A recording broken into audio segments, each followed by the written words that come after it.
Як наглашав директор Новосадського сайма Слободан Цветкович, того року і два ювілеї.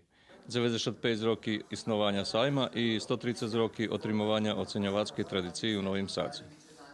Na sajme bude veci jak 1500 vykladača zo 50 žemov, a po перший раз Tunis буде мати колективну виставу.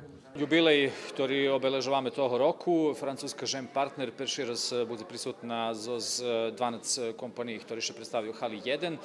Тож так, з підтримкою Міністерства полjoprivredi mamy izložbu Kvalitet više, izložbu organskih proizvoda, proizvoda sa geografskim poreklom i toho roku перший раз budu mini kraft pivare u okviru toho, co sme preruceli lokacijski što nalahodzi u Hali 6, тож так, izložbu statku toho roku буде векша, як роки за нами. Generalno, poljoprivredni sajam u ostatnje 3 roki še povekšuje 10% u broju вykladateljov i u broju obimu izlagačkog prostora.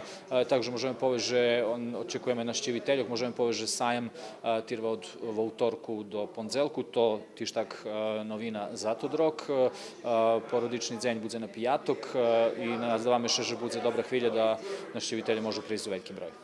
Sajam bude otvoreni každý deň od 9 po 19 hodín, uchodnica 600 dinári, kolektívny 400, a djeci po 12 roky, penzionere i školjare u kolektívni naščivi placa 200 dinári.